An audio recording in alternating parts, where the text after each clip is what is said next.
Do you need a niche in order to grow on YouTube? This is probably one of the most asked questions on this channel, so I want to talk about it. Last year at VidCon, I declared variety channels on YouTube to be dead, to be a dead end for the most part for your channel, unless you're a YouTube celebrity. And there's a very good reason for that. So today, I'm going to finally tell you why a channel with 400,000 plus subscribers doesn't get 40,000 views per upload, so the three of you in the comment section can stop asking about it in every video. And I'm going to explain to you why your channel absolutely needs a focus if you're a growing YouTuber and you care about views and subscribers for your channel. So let's get into it. Hey everybody, this is Roberto Blake helping you create something awesome today. Welcome back to the channel. For the new people here, first of all, welcome. Thanks for dropping in. My name is Roberto Blake. I'm a creative entrepreneur. I'm a public speaker at events like VidCon and VidSummit. I try to help a lot of people in the YouTube community through my social media coaching business. And today I want to talk about why you need a niche or at least a focus for your YouTube channel if you want to get consistent views on your videos and you want to build a stronger community.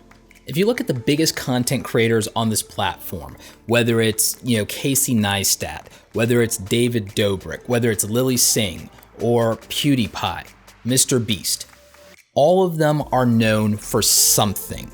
They're not channels that I would always say have a particular niche. I would say that there are channels that you can see that are huge, that clearly have a defined niche in something they cover, like MKBHD. Clearly is a tech YouTuber and he's most well known probably for his phone reviews, okay? There are a lot of people that you can point to and say that they have a very clearly defined aspect of their YouTube channel, but many of you are focused too much on YouTubers that are personality driven, that are a larger than life personality and caricature in YouTube today. And you don't recognize that even at the very beginning, most of them started out with a very specific niche and a very specific thing that they did before they blew up. You also have to keep in mind that YouTube has changed and evolved over the years. A lot of those people have a very dedicated and loyal fan base from an earlier time in YouTube. Now, what a lot of you don't understand is that subscribers don't matter the way that you think they do in YouTube, especially if you are a smaller channel. They really don't. It used to be that way. I understand that most of you still somewhat superstitiously believe that, but it was the truth in YouTube for longer than it's not been. A lot of you may not remember that in roughly the end of 2015 to 2016, we saw a major change on YouTube where the homepage of YouTube completely changed from mostly being channels you're subscribed to being algorithmically driven. And I want you guys to remember that we've all talked about the YouTube trending page and the fact that the YouTube trending page isn't purely algorithmically driven and that YouTube curates that to do kind of what you could say is in the platform's best interest, especially since that's what they kind of like want to show to, say, advertisers to feel comfortable with YouTube. Well, I want you to think about that with regard to what shows up on the YouTube channel homepage. Yes, a lot of it is content that you've watched, but there's also a lot of things that you're getting promoted to you that you never signed up for, that you never subscribed for, that YouTube believes will keep you on YouTube longer. Now, don't get my words twisted with this. I'm not saying that subscribers don't matter at all on YouTube. They absolutely matter and they do help you unlock features with YouTube and they do help with some of those recommendations on the homepage, the little bit that we still get from the videos that we are subscribed to. So it still matters to some extent. And obviously it matters for those of you using your subscriber counts to get the attention of brands and to get brand deals, and it can help you get noticed within the community. I'm not disputing any of that. What I am saying is that it's not an algorithmic advantage when it comes to distribution. You've heard the biggest channels on YouTube talk about the fact that, oh, I wish YouTube would just push my videos to my subscribers. Wouldn't that be nice? But YouTube has become very topic-based. YouTube is very topic driven right now, and you're gonna hear me and a lot of YouTube educators and social media experts talking more about the fact that the YouTube algorithm focuses not only on user behavior, but clearly identified topics and subjects. Which means that even a channel like mine with 400,000 subscribers doesn't necessarily get the view to subscriber ratio that you would expect a channel to have. And this isn't me making excuses. I'm actually calling myself out on what you could call a mistake, but it's not a mistake because it has to do with what I wanted. You have to remember that my channel, I started making consistent content in YouTube around 2013, summer of 2013. I'm actually coming up on 6 years as far as my YouTube anniversary for actually going in on my channel.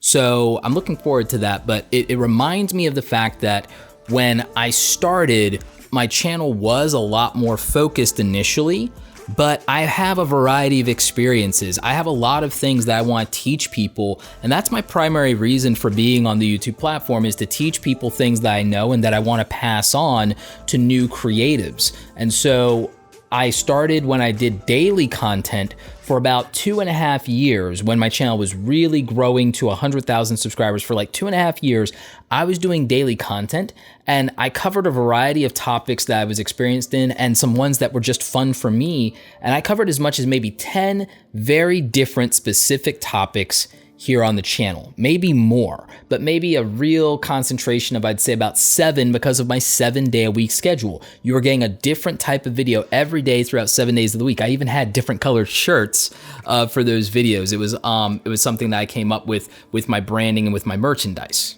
Now, in 2013 through 2015, 2016, that was okay. I grew to about 100,000 in, I want to say, April of 2016. So for, the better part of 2.5, 3 years, this was actually working out pretty good. This was working out fine. My ratios were pretty good at the time for what was considered normal in YouTube and in the culture of that time. I still wasn't getting the same amount of views on some videos as other videos, and there were topics that really actually did get a lot of traction, but I wouldn't immediately follow up with another video like that until the next assigned day in the week, because I was keeping to a schedule. The better thing to do at the time, if I was thinking more about how to get more views and how to get more subscribers, which I was thinking about for other channels, because even then I was doing some consulting just with a few channels at that time. I wasn't doing a full-out coaching business yet. I knew that that was true, but my channel was growing and I was making the money that I felt comfortable with, and I was getting a great community and great comments on feedback on all the videos I was making, so I didn't prioritize it. If I had prioritized it, the channel would have gotten more focus. The channel would have been about the videos that were getting me the most views and making me the most money and were performing the best in YouTube, and the channel would have grown to be even bigger. But that wasn't what I committed to with my audience, and that wasn't what I wanted to do, because it was going to mean leaving behind content and leaving behind a segment of my audience that I'd gotten attached to. And that was an uncomfortable choice that I didn't really want to make back then as a creator. Now, a lot of you may have noticed that I've made changes in the content over the years, and that I have dropped some content formats, and that I have evolved and changed content within the channel to suit my business more and my travel schedule, and also what I like right now to do, because I've grown and evolved in terms of the things that I'm more interested in as a content creator. And I've also made choices to prioritize things that support the other ventures that I do outside of YouTube and my other interest. And sometimes that doesn't always play out with what's the best thing to grow the channel, to get the most views, to get brand deals, or to frankly look good in the YouTube culture where everybody cares about views, subscriber ratios, and clout, where ironically I care more about average view duration, click-through rates, retention rates, and CPM rates. A lot of data that you guys never see on the back end are the things where I'm winning in YouTube and in the algorithm, but I sacrifice the surface metrics in favor of those. The good news for it is it gets me higher CPMs. I do get these absurd CPMs sometimes. I have friends who will do 1 million views on a video and make like maybe $500. And I'll make like $400 on a video that gets 50,000 views. And, that's awesome for me. It's not as great, for another creator that worked really hard to get those views. But there are different parts of YouTube, and YouTube prioritizes things in the interest of the platform, and they try to cater to viewers. But in that equation, creators are on the bottom. So what does this mean for your YouTube channel? Well, it means that if you don't have something that you're known for, something that you focus on, and a niche, it's gonna be harder for you to get consistent views because you're not gonna be delivering on videos that people signed up for. If you had people that signed up for gaming, it could be very hard for you if you're not PewDiePie or you're not a YouTube celebrity to get them to shift over to you doing memes or comedy.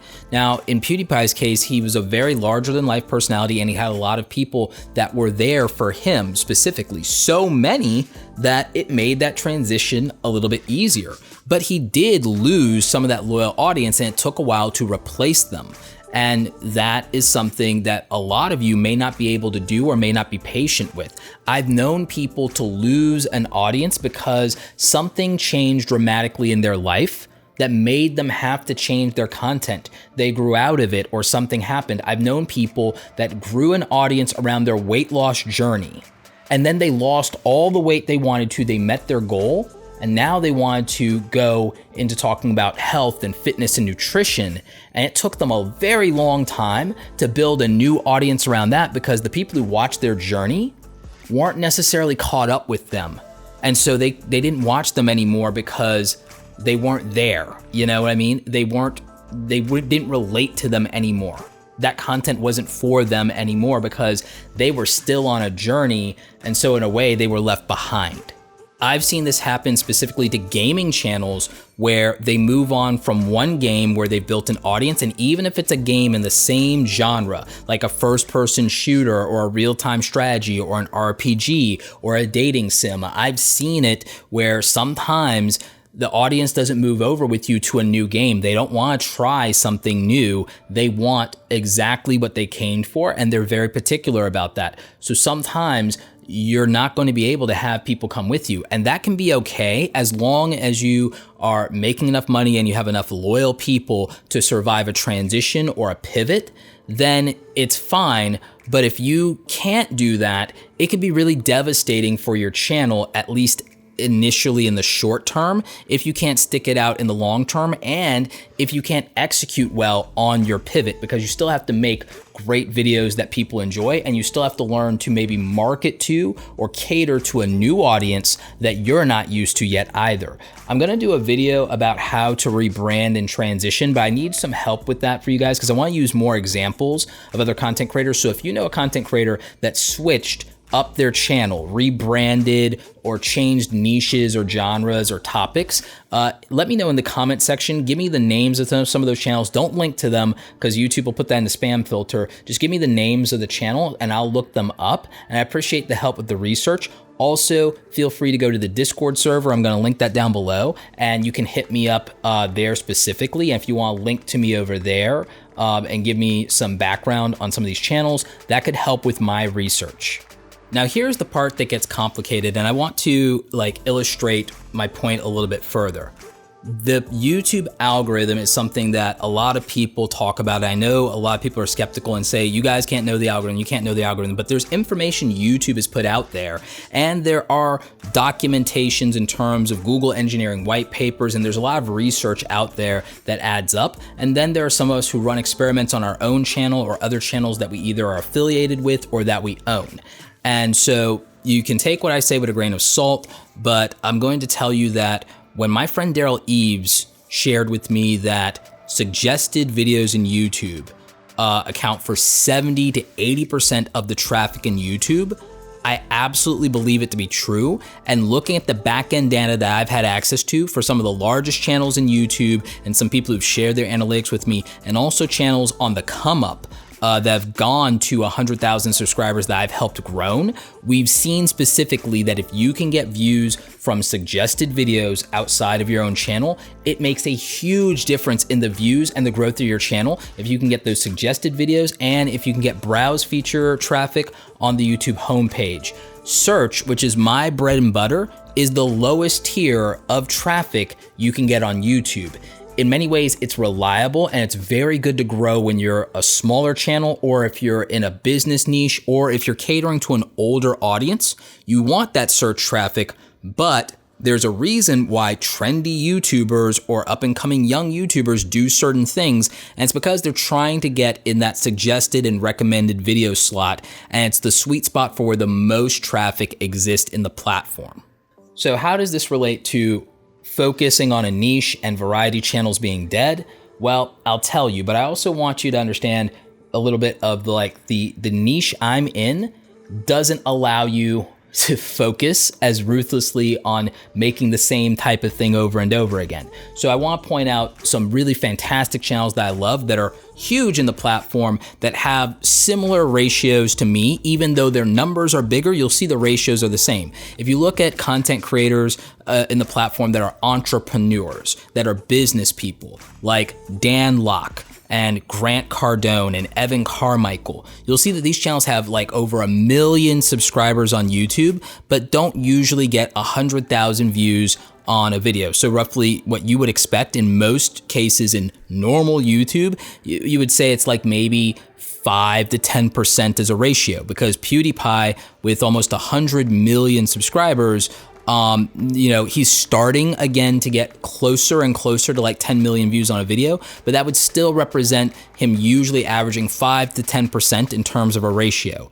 But when you look at channels at 1 million, at least in the type of niche that I'm in, it's dramatically less in terms of the norm there. And why is that? Because entrepreneurs who talk about business and talk about how to grow a business have to talk about a lot of things, because business is a very complex subject matter. It's such a complex subject matter because one day you might have to talk about finances, one day you might have to talk about marketing, one day you might have to talk about hiring and firing people. You might have to talk about e-commerce one day, and you might have to talk about franchising the next. You might have to talk about drop shipping the next day. So entrepreneurship is a very specific type of niche, and so is social media marketing. Not everything is the same in YouTube, so you can't apply the standard of a beauty channel to a gaming channel, and you can't apply a booktubing channel to the same standard that you would like a tech channel or a photography channel. Okay, everything is different. So the education genre is different, and then broken down by niche, a science channel is different than a financial channel, okay? So that's why I keep trying to tell you that YouTube is an individual experience, and in many ways comparing yourself to another channel doesn't really work, because it's never really gonna be apples to apples, because hopefully you're making content that you're gonna be known for, you're keeping your authentic voice, you're doing something unique and interesting, and your experience and your resources, your background, your life experience is different than anybody else's. So it's going to affect the way that you make content, the way that you present, the financial back end of what you have to work with, the time available. A YouTuber that has a family and has kids and is married is very different than a YouTuber that might be single or in college. A YouTuber that does this part-time after a 9-to-5 job is different than a full-time YouTuber, even if they're at the same subscriber count and the same genre. So you cannot judge one YouTuber by another YouTuber by their stats, by their views. There's not really a normal in YouTube. It's one of the myths that I really want to just die out in the platform. It's one of those limiting belief things in YouTube that's become part of the culture that is just so misguided. And I understand why it exists, because it'd very be nice to just think that there's a magical formula for everything, but it's more organic than that. So speaking of organic, let's talk about that YouTube traffic that I talked about with suggested videos. So something you don't know about suggested videos, if you haven't watched videos from my friend Daryl Eves or videos from Tim Schmoyer, is that click-through rate is something in the algorithm that specifically affects your ability to break into suggested videos. And the higher your click-through rate is relative to your channel, again, there's no magic number. It's not 10%, it's not 20%, it's not 30%. I wish it was 30%. No, there's no magic number of click-through rate that you have to hit across the board in YouTube. It is specific to your individual channel relative to performance over time. So you have to figure it out for your channel, a click-through rate that results in you being pushed more to suggested videos. And you can see this a lot of times in your top performing videos. Your top performing videos that get the most views usually have a higher overall click-through rate for percentage of impressions. And you can see that in the YouTube Studio dashboard right now. As of the making of this video, that's still in beta, but we get some great data there, and it's in the Reach Viewers tab, and you can see what your click-through rates are. If you haven't looked at it, you need to check it out. I'm also launching a YouTube analytics course to help you read that data. There may be a link down below because I think we're in pre-order right now when I'm making this video. So what you need to look at when it comes to analytics is that click-through rate, because that click-through rate is going to determine how YouTube evaluates that video and distributes to more people. Now, the reason that a niche and a focus helps you, or being a massive personality that everyone loves or knows about or is infamous, it helps you because if you can get people to click on more of your videos consecutively, and if more people are watching every video and they're not skipping, these things help trigger the YouTube algorithm and you'll get more views on videos. You also won't have people skipping your videos as much and then not getting them, because when people skip videos, YouTube evaluates that as you won. You'll have a lower overall click-through rate. So in my case, I have segments of my audience that came here for YouTube tips comment, right? I have segments of my audience that came when I was doing more tech reviews.